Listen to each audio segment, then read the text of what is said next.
Okay, so we are starting now.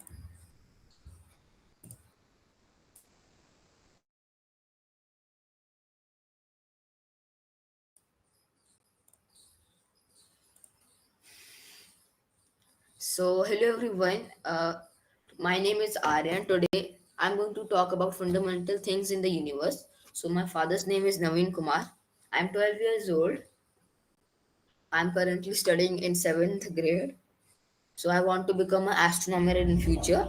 And today, our topic will be about fundamental things in the universe. So, introduction to electromagnetic phenomena.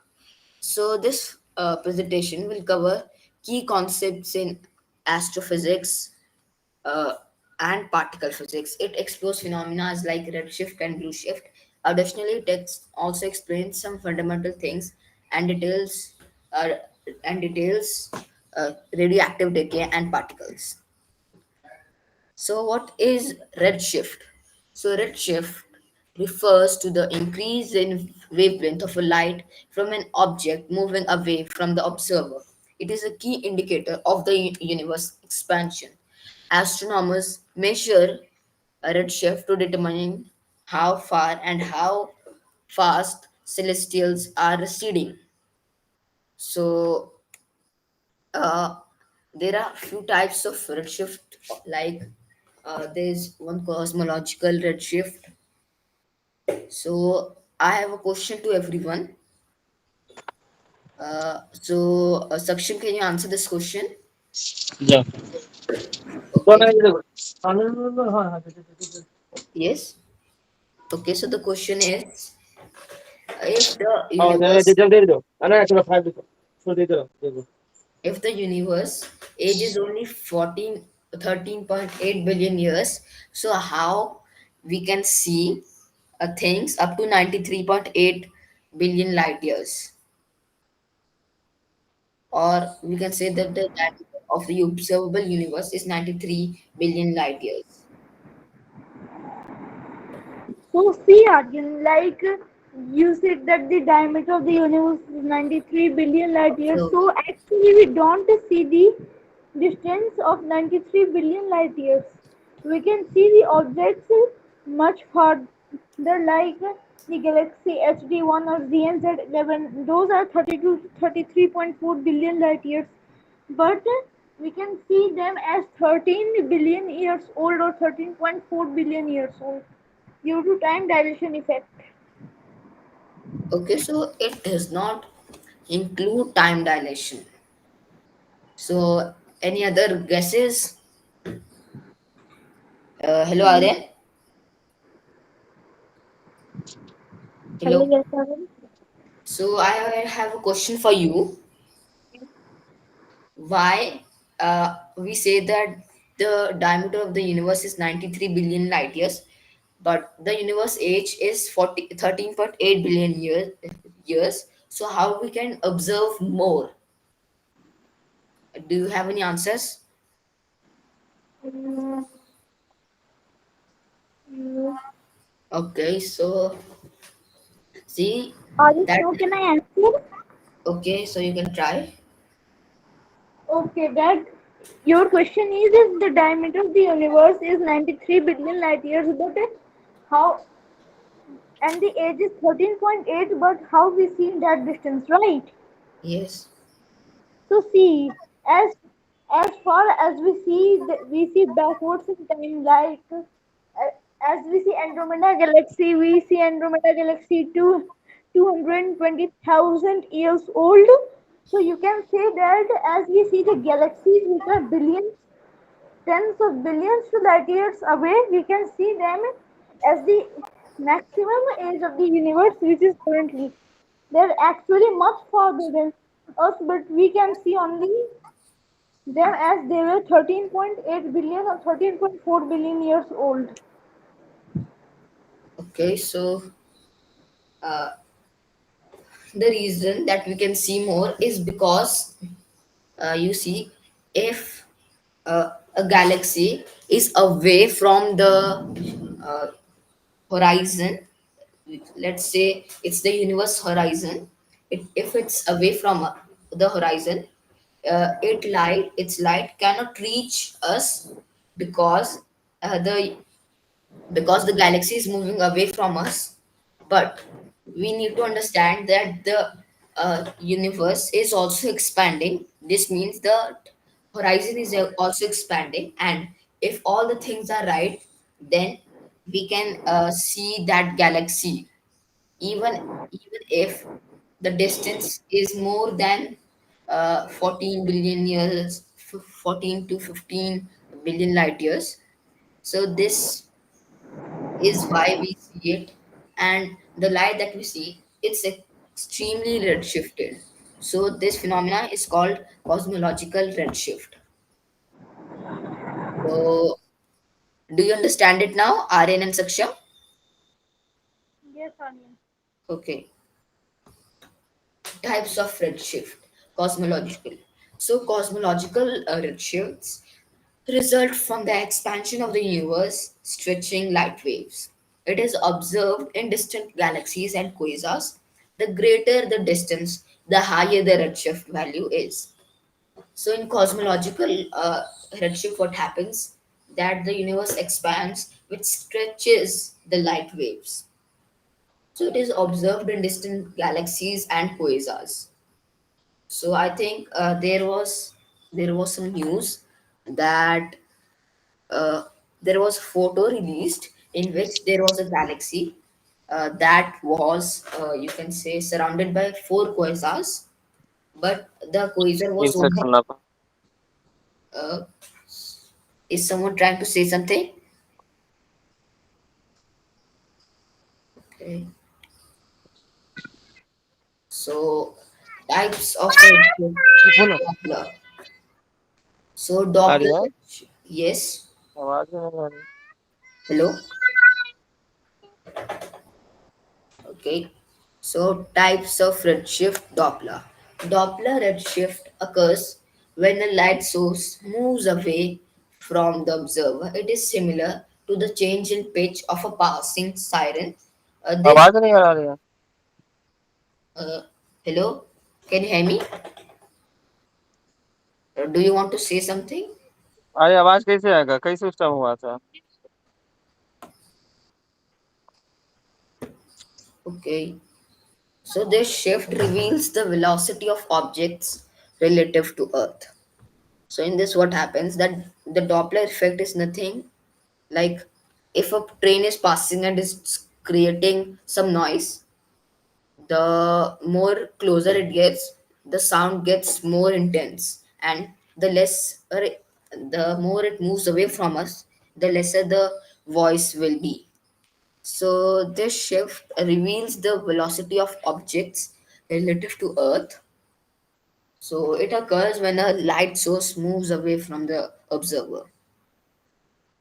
So, Saksham, I have a question for you. Yes, Anya. So, can you explain to me what is the Doppler redshift? Doppler redshift. Yes. The Doppler redshift is a type of redshift in which the Doppler redshift is a type of redshift in which light waves from an object moving away from an observer are stretched, causing their wavelengths to appear longer and shifted towards the red end of the electromagnetic spectrum. This effect is analogous to the Doppler effect observed with the sound waves, where the pitch of an siren drops as the ambulance moving away. In astronomy, redshift, particularly Doppler redshift, is a key tool for understanding the movement and distance of celestial objects, including the galaxies. Okay. So, types of redshift gravitational.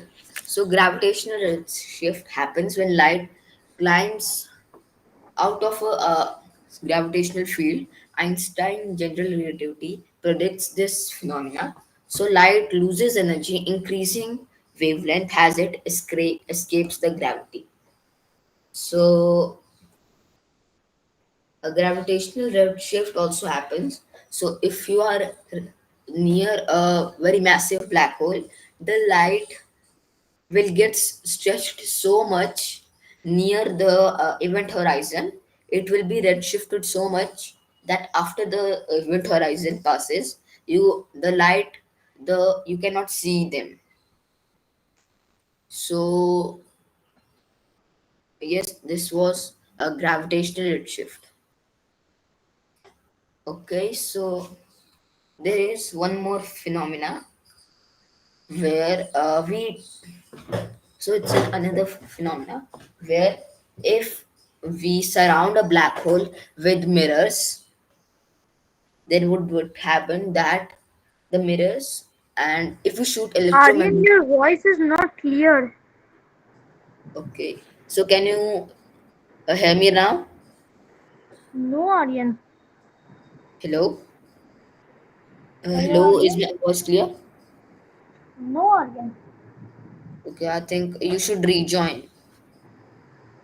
Okay, Okay, Aryan. so there is one more phenomena where we trap a black hole in mirrors and we shoot electromagnetic radiation at it.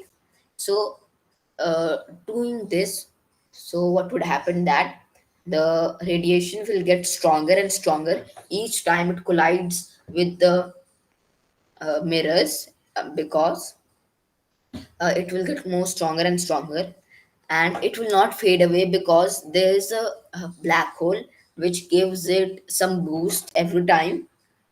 So if you try this on earth, this will not happen, because when the light rays hit the mirror, it also absorbs some of it, and the magnetic radiation loses some of its energy every time it hits the mirrors.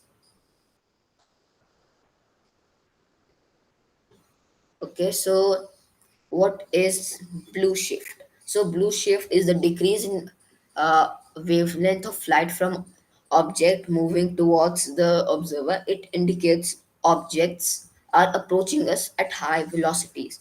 Blue shift is less common in cosmology but important in local objects like stars. So in this, what would happen that if the object is moving away from us, we'll see it. This has the redshift Doppler effect, and in the other picture, the object is moving towards us, which gives it blue shift. So this is how blue shift and redshift happen. Okay. So hello, Aryan, are you here? Hello, yes, again. So can you read the slide for everyone? Yes. Particle physics fundamentals. Particles such as quarks, leptons, and bosons form the building blocks of matter. The Standard Model describes fundamental particles and their interactions. Particle interaction govern processes like radioactive decay. Okay, so particle physics fundamentals. So, particles such as quarks, leptons, and bosons form the building blocks of matter. The Standard Model describes fundamental particles and their interactions. So, particle interactions govern processes like radioactive decay, connecting redshift and particles. So, redshift provides clues about cosmic expansion and the universe history. Particle interaction underpin radioactive decay and high energy astrophysical events. So, in redshift provides some clues that the universe is expanding. So, this was first. So this was first observed by Edwin Hubble when he noticed that the galaxies are moving away from them. So particle interactions underpin radioactive decay and high energy astrophysical events. So electromagnetic force. So hello Aryan, are you here? Yes, Aryan. So can you read this slide? Yes, electromagnetic force.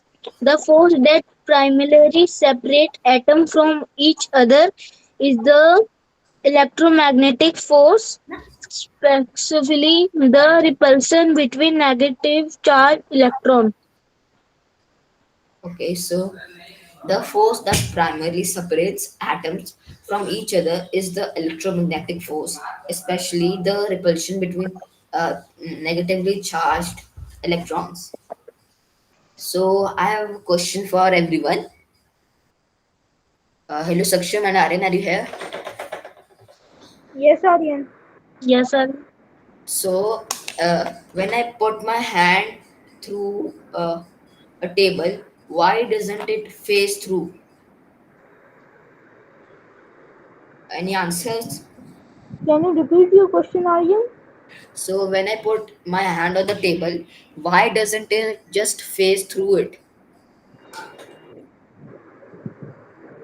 Means you are asking that if you put a hand on a table, then why your hand doesn't cross the table, right? Yes.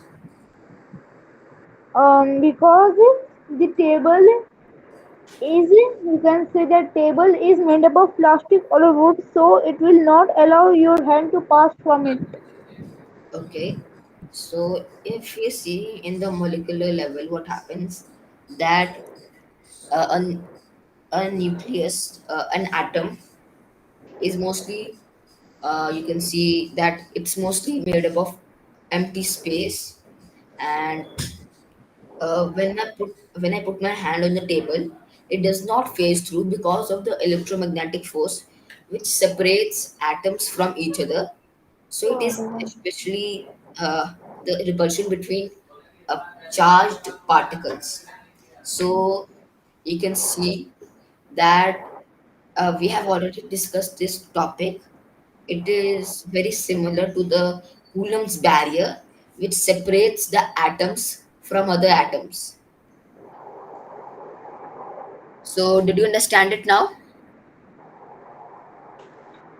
Hello. Yes, Aryan, I understand. So, the Coulomb. So, if you think that due to the Coulomb's barrier, we never touched anything. So, if I sit on a chair, I'm just hovering above it because the atom, uh, the structure of atom is like that. There's the nucleus which has the protons and neutrons, and then there's a cloud of electrons, and this formation is repeated. So the structure formation remains the same, and when they come together or come close, the negatively charged electrons repel each other. So this is the electromagnetic force and the Coulomb's barrier. So hello Aryan, can you read this slide? Hello. Okay, so Saksham, can you read this slide for everyone? Yes, Aryan. Electromagnetic force and the Coulomb barrier. The Coulomb barrier is not the same as the electromagnetic force, but it is a magnification of it. The Coulomb barrier is the potential energy barrier that arises from the electrostatic repulsion between the positively charged atomic nuclei, and this repulsion is due to the electromagnetic force. In simpler terms, it is a wall that prevents nuclei from easily fusing together due to their positive charges. Okay, so the Coulomb's barrier is not the same as the electromagnetic force, but it is a manifestation of it. The Coulomb's barrier is the potential energy barrier that arises from the electrostatic repulsion between positively charged atomic nuclei. And this repulsion is due to the electromagnetic force. In simpler terms, it's the wall that prevents nuclear from easily fusing together due to their positive charges. So in this, what happens that we are differentiating the electromagnetic force and the Coulomb's barrier. So the Coulomb's barrier is like why don't things like protons and other things are combined so that so Coulomb's barrier prevents that, and the electromagnetic force prevents atoms from touching each other because the negatively charged electrons repel each other. So it it has many things like the Coulomb's barrier, electromagnetic force, and electrostatic repulsion. So I have a question to everyone. Hello, Saksham and Aryan. Hello. Yes, Aryan. Yes, I. So, Aryan, can you uh, simplify the term electrostatic repulsion? What happens in it? Can you explain it to me? Okay, so can you explain me the Coulomb's barrier then? Mm, Coulomb barrier help help us help that Coulomb barrier help help us that atoms don't let the atom collapse each other. Okay, so so the electromagnetic force holds together objects with opposite charges like the electrons and protons that make up one hydrogen atom. And the Coulomb's barrier is the potential energy barrier that arises from the electrostatic repulsion between positively charged atomic nuclei. And this, like positive charged nuclei, don't uh, just form together and make new things because of the Coulomb's barrier. This barrier can be, you can say, prevented uh, by stars that have immense pressure and pressure density and some temperature. So it can be prevented, but it is very hard. It can happen in neutron stars. So did everyone understand that? Saksham and Haren, did you understand that? Yes, Aryan. Yes, I. Okay. Why does radioactive decay occur? So, decay occurs because unstable nuclei seek a more stable configuration. The imbalance in nuclear forces causes certain isotopes to decay.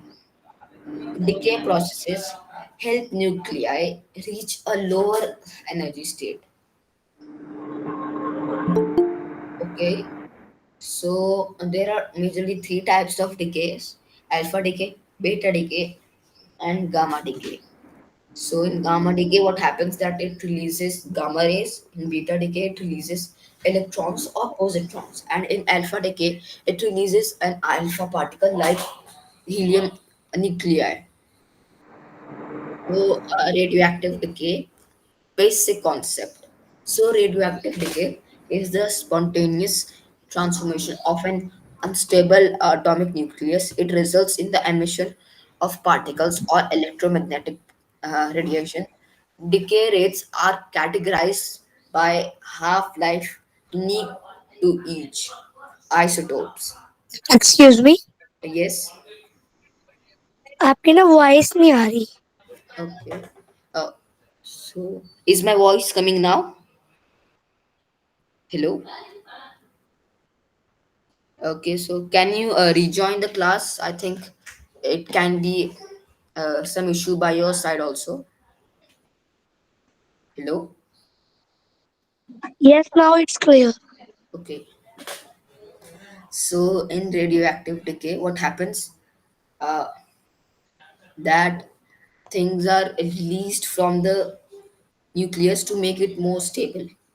So types of radioactive decay.